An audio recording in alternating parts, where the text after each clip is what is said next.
Hello students, स्वागत है आपका एक बार फिर से यूट्यूब चैनल पर।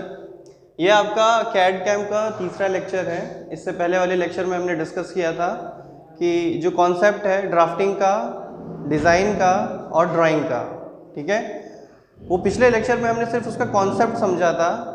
इससे आपको इस वाले लेक्चर में आपको क्या पढ़ना है, इसकी डेफिनेशंस प्रॉपर पढ़नी है। डेफिनेशंस यानी परिभाषाएं, ठीक है। एक बार मैं थोड़ा सा रिकैप करता चलूं कि हमने पिछले वाले लेक्चर में यानी लेक्चर 2 में क्या पढ़ा था। हमने पढ़ा था कि कॉन्सेप्ट ऑफ ड्राफ्टिंग क्या होता है, ठीक है। उसी तरीके से कॉन्सेप्ट ऑफ डिजाइन क्या होता है, और ठीक उसी तरीके से कॉन्सेप्ट ऑफ ड्राइंग क्या होता है, ठीक है। इन तीनों चीज़ों के बारे में पढ़ा था और साथ ही साथ इनका एक जो माइनर डिफरेंस था ये सब भी हमने पढ़ लिया था। लेकिन अब क्या है कि इस वाली लेक्चर में आपको एक प्रॉपर डेफिनेशन के साथ यहाँ पे पढ़ाया जाएगा। तो सबसे पहले जो हमने सीखा था वो था ड्राफ्टिंग का। ड्राफ्टिंग किसे कहते हैं?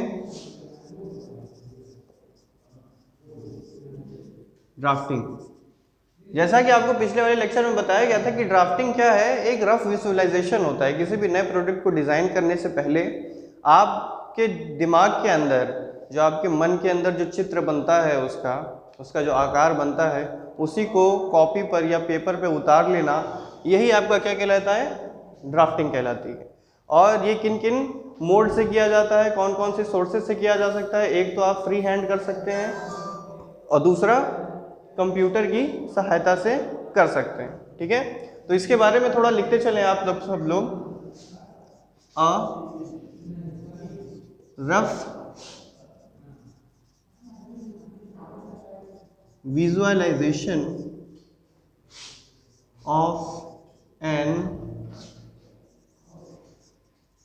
ऑब्जेक्ट, ठीक है, विच provides the concept of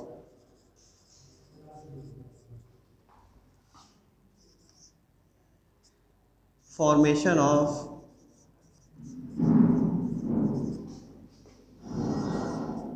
new product, ठीक है। तो जैसा कि यहाँ पे आप सब लोग देख पा रहे हैं, ड्राफ्टिंग की डेफिनेशन क्या है? A rough visualization of an object which provides the concept of formation of new product. यानी कि जैसे ड्राफ्टिंग हिंदी में आपको ऐसे समझना है कि नए प्रोडक्ट को बनाने के लिए जो सबसे पहला रफ स्केच आपके दिमाग में बनता है, उत्पन्न होता है, उसी को स्केच कर लेना, उसी को बना लेना पेपर पर, किसकी सहायता से? फ्री हैंड या फिर कंप्यूटर की सहायता से। यही प्रक्रिया क्या कहलाती है? आपकी ड्राफ्टिंग कहलाती है। तो जैसा इसमें लिखा हुआ है, इसमें बताया गया है कि आप किन किन तरीके से कर सकते हैं। एक आप कर सकते हैं फ्री हैंड, फाइन। दूसरा आप कर सकते हैं कंप्यूटर एडेड, कंप्यूटर एडेड। एक तो आपने किया फिर फ्री हैंड बिल्कुल स्वतंत्र हस्तरेखा से, और दूसरा आपने किया कंप्यूटर की सहायता से। इन दोनों में क्या डिफरेंस है, इसके आगे हल्का हल्का लिखते हुए चलेंगे। फ्री हैंड में क्या होता है बच्चों कि जो भी चीज़ आप बनाते हैं, ठीक है, क्योंकि आप मैन्युअली बना रहे हैं इसीलिए बहुत ज़्यादा प्रिसाइज, बहुत ज़्यादा एक्यूरेट नहीं बन पाता है, ठीक है ना। तो इसमें आप क्या कहेंगे कि फ्री हैंड जो होता है वो रफ स्केच होता है, रफ स्केच होता है, ठीक है। दूसरा, इसमें मेजरमेंट नहीं होता, मेजरमेंट नहीं होता, यानी कि आप सीधा उसको बना रहे हैं, उसको कोई नापनी से नाप करके सेंटीमीटर वाइज, है ना, और मीटर वाइज उसको मतलब तैयार नहीं कर रहे हैं। मतलब बिना मेजरमेंट का ही आपने जो उसका खांचा बना दिया, एक रफ स्केच बना दिया, यही पॉसिबल हो सकता है सिर्फ फ्री हैंड की कंडीशन में। दूसरा जो कंडीशन है आपका कंप्यूटर एडेड, यानी कंप्यूटर की सहायता से, तो ये कंप्यूटर जब आप इस्तेमाल करेंगे तो कंप्यूटर में एक जनरली सॉफ्टवेयर इस्तेमाल किया जाता है जो ड्राफ्टिंग के काम आता है, ठीक है। तो उसकी सहायता से जब आप करेंगे तो आपका एक एक्यूरेट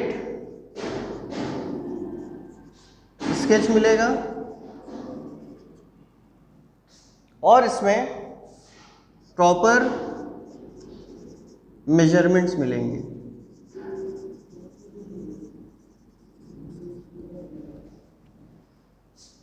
ठीक है बच्चों, ये बात समझ में आ गई। ड्राफ्टिंग क्या था? एक रफ विजुअलाइजेशन है किसी भी ऑब्जेक्ट का, उसको बनाने से पहले, तैयार करने से पहले जो आपके दिमाग में सबसे पहला जो चित्र आता है उस ऑब्जेक्ट के बारे में, तो वही चीज़ को अगर आप कॉपी पर उतार लेते हैं with the help of hand, free hand, तो इसी चीज़ को आप ड्राफ्टिंग कहते हैं। और यही ड्राफ्टिंग कंप्यूटर की सहायता से भी की जा सकती है, ठीक है। तो ये था इसका डेफिनेशन ड्राफ्टिंग का, ठीक है। अब इसके बारे में आते हैं, इसके एडवांटेजेस क्या हैं, ठीक है। इसको आप स्क्रीनशॉट लेके रखना चाहें तो रख लें, इसमें मैं अभी रब करने जा रहा हूँ।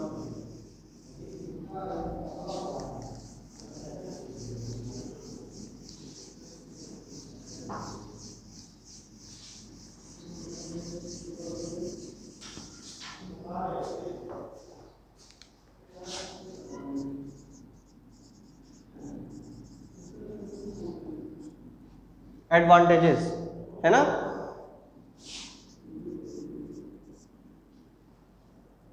तो सबसे पहला एडवांटेज इसमें क्या है कि ये थ्रू आउट द ड्राफ्टिंग, यानी कोई भी चीज़ आप स्केच कर रहे हैं और अगर वो चीज़ आपके मुताबिक ना हो सकी तो आप बीच में ही थ्रू आउट द ड्राफ्टिंग इसको चेंज कर सकते हैं। यानी कि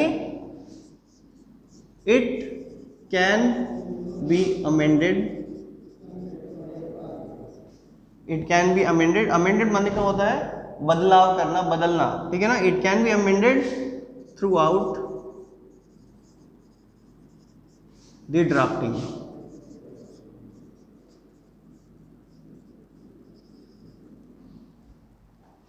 ठीक है बच्चों, ड्राफ्टिंग कोई एकदम राम की लकीर नहीं हो जाती है, लक्ष्मण की लकीर नहीं हो जाती है कि मतलब एक बार जो बना दिया सो बना दिया, ठीक है ना। इसमें आप अमेंड कर सकते हैं, ये इसमें इसका प्रोविजन होता है। पहला पॉइंट ये रहा। और दूसरा, अगर आप कंप्यूटर की सहायता से ड्राफ्टिंग करते हैं तो no more waste of papers in case of computer aided designing, computer aided drafting.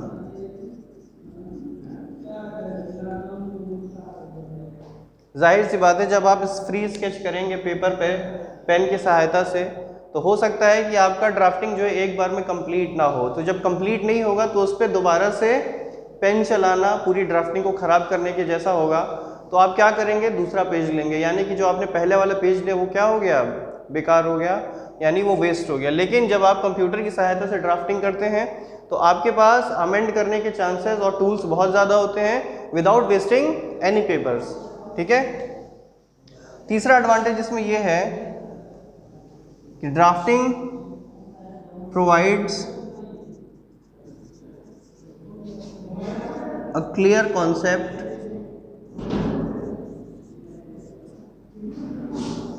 of newly designed product, ठीक है ना।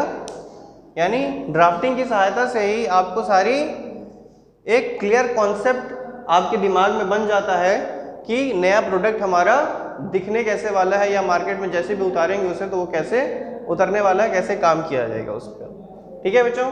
तो ये था आपका ड्राफ्टिंग का एडवांटेजेस, ठीक है। Now comes to the disadvantages.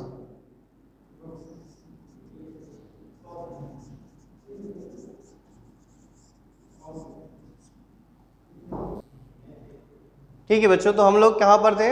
Disadvantages पे। डिसएडवांटेजेस किसका चल रहा था? ड्राफ्टिंग का। तो इसका कोई ज़्यादा डिसएडवांटेजेस नहीं होता है। अगर डिसएडवांटेजेस होता तो इसको हम लोग पूरी डिज़ाइनिंग प्रक्रिया में लाते ही नहीं। लेकिन फिर भी 100% कोई भी चीज़ें सही नहीं होती है, कोई भी भगवान नहीं होता है, इसीलिए कुछ ना कुछ तो डिसएडवांटेजेस ड्राफ्टिंग में भी है। पहला क्या है कि ये टाइम टेकन प्रोसेस है, यानी कि इसमें बहुत समय विलम्ब होता है, ठीक है ना। जैसे आपको नई चीज़, आपको जब आप सोचते हैं तो आपका मन में जो जो ख्याल आता है, विचार आता है उस प्रोडक्ट को लेके, उसके आकार को लेके, वो बदलता रहता है, ठीक है ना। कि आपके रिक्वायर्ड को, आपके मतलब जो भी आवश्यकता है उसको पूरा करने के लिए वो प्रोडक्ट आपका सक्षम है कि नहीं। तो जैसे जैसे आपका मन में जैसे जैसे आपका विचार आता है उस प्रोडक्ट को लेके, तो आप उसके आकार को अमेंड करना शुरू कर देते हैं। जब आप शुरू कर देते हैं तो पुराना वाला काम छोड़ देते हैं, यानी कि आपने फिर से दोबारा जीरो से शुरू करना काम शुरू कर दिया। यानी कि ये प्रोसेस जो है बहुत टाइम टेकन होता है, ठीक है ना। क्योंकि एक बार में ही हर चीज़ स्ट्राइक कर जाना एक्यूरेटली ये पॉसिबल नहीं होता, क्योंकि दिमाग में बहुत सारे आइडियाज़ आते रहते हैं, आते रहते हैं। उन सारी को मिला के एक नया प्रोडक्ट तैयार करने में बहुत ज़्यादा समय लगता है।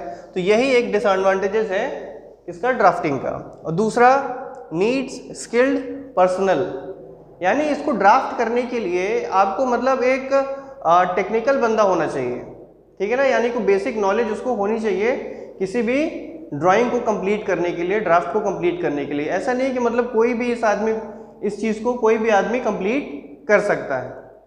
तो इसके खास दो ही डिसएडवांटेजेस हैं जो कि पूरी डिज़ाइनिंग प्रक्रिया में सबसे ज़्यादा मतलब प्रॉब्लम क्रिएट करते हैं, ठीक है ठीक है बच्चों। आइए फिर हम लोग पढ़ते हैं डेफिनेशन ऑफ डिज़ाइनिंग। इससे पहले आपने पढ़ा था कि डेफिनेशन ऑफ ड्राफ्टिंग क्या है, उसके आपने डिसएडवांटेजेस और एडवांटेजेस देखे थे। तो डिज़ाइनिंग प्रोसेस क्या है ये हमने पिछले वाले लेक्चर में बताया था कि ड्राफ्टिंग के बाद जो भी प्रोसेसिंग होता है वो डिज़ाइनिंग का होता है, ठीक है ना।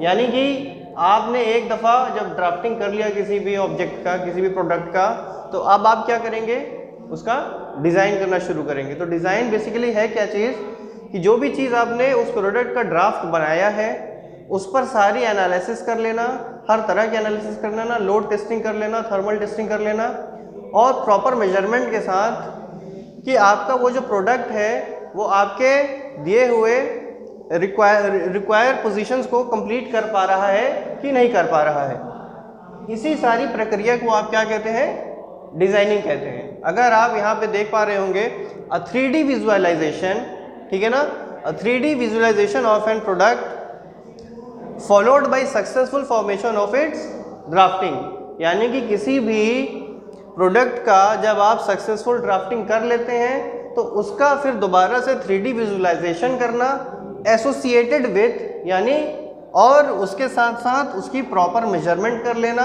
और कंप्लीट टेस्टिंग कर लेना, ठीक है ना।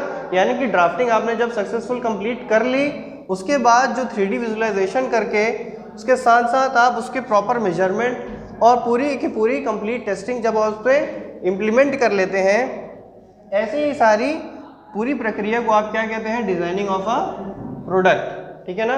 और ये जो डिज़ाइनिंग ऑफ अ प्रोडक्ट है ये सिर्फ एक ही माध्यम से किया जा सकता है, with the help of computer, ठीक है ना।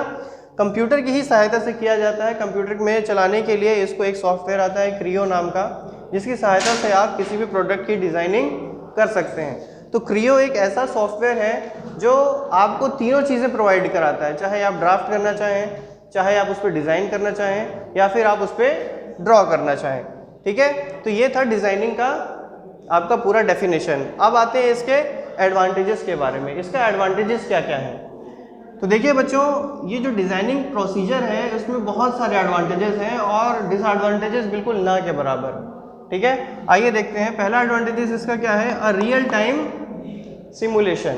सिमुलेशन का माने ये होता है कि हर वो चीज़ उस पर ट्राई करके देखना जो आप रियल टाइम में उसे करवाना चाहते हैं। जैसे कि हमने पिछले वाले लेक्चर में बताया था कि जैसे आपका 50 टनेज का भार है, ठीक है ना, तो उसके लिए आपको एक ट्रॉली डिज़ाइन करना है। तो ये ट्रॉली बिना प्रोडक्शन किए सिर्फ कंप्यूटर की सहायता से चेक कर लेना कि ये 50 टनेज का भार सहने योग्य है कि नहीं, इसी को आप क्या कहते हैं, रियल टाइम सिमुलेशन कहते हैं। यानी कि जिस तरह से रियल में वो काम करना है वही काम उससे कंप्यूटर में बैठे बैठे एनालाइज करके देख लेना, इसी को आप क्या कहते हैं, रियल टाइम सिमुलेशन कहते हैं। दूसरा क्या है, provided with the complete testing, जब आप उस पर टेस्टिंग कर सकते हैं, सिमुलेशन जब आप कर लेंगे तो उस पर आप पूरी टेस्टिंग करने के बाद ही क्या कर सकते हैं, उसको प्रोडक्ट को मार्केट में लॉन्च कर सकते हैं। यानी कि टेस्टिंग की भी फैसिलिटी किसमें प्रोवाइडेड होती है, डिज़ाइनिंग सॉफ्टवेयर में। उसके बाद एनालिसिस प्लेटफॉर्म, यानी कि कोई भी विश्लेषण करने के लिए, उस प्रोडक्ट पे विश्लेषण करने के लिए, किसी भी तरह का विश्लेषण, चाहे वो मतलब ऊष्मीय भार उसको देने को हो, चाहे उस पर मतलब दाबीय भार देना हो, किसी भी तरह का एनालिसिस आप उस कैड के सॉफ्टवेयर पे कर सकते हैं। और तीसरा है, चौथा है रियलिस्टिक विजुअलाइजेशन, यानी कि ये बिल्कुल हूबहू आपको उसी तरीके का विजुअलाइज कराता है, एक इमेज फॉर्म कराता है जो कि आपका एक्चुअल में मार्केट में उतरने वाला है। ठीक है बच्चों, तो ये था इसका एडवांटेजेस। इसके डिसएडवांटेजेस क्या हैं, बहुत ही निम्न है, बिल्कुल सेम उसी तरह है जिस तरह से ड्राफ्टिंग के थे। जैसे उसके लिए आपको एक स्किल्ड पर्सनल की ज़रूरत। इसके डिसएडवांटेजेस में बस यही है जो कि ड्राफ्टिंग के डिसएडवांटेजेस में था कि आपको एक स्किल्ड पर्सनल होना चाहिए, एक ट्रेंड पर्सनल होना चाहिए किसी भी प्रोडक्ट को डिज़ाइन करने के लिए। साथ ही साथ ये थोड़ा टाइम टेकन प्रोसेस होता है ना, यानी कि इसको करने के लिए आपको बहुत ज़्यादा पेशेंस भी होना चाहिए।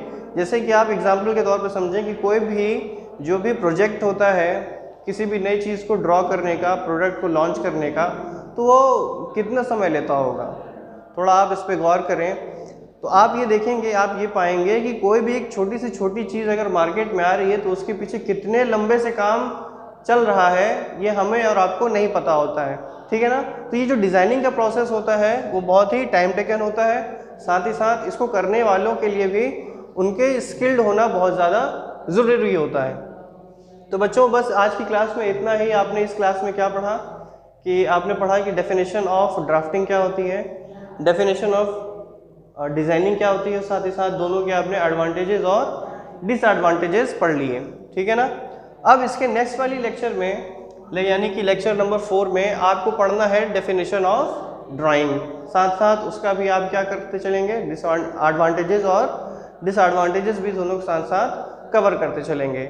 मैं आपसे फिर से ये रिक्वेस्ट कर रहा हूँ कि जो चीज़ आप बोर्ड पर लिखा हुआ पाएँ तो आप कॉपी में साथ साथ नोट करते चलें, या फिर बहुत अगर समय की किल्लत है या इंटरनेट आपका प्रॉपर नहीं चल रहा है तो आप इसका एक स्क्रीनशॉट लेके रख सकते हैं, जो फ्यूचर में आप लिख लिया करिएगा।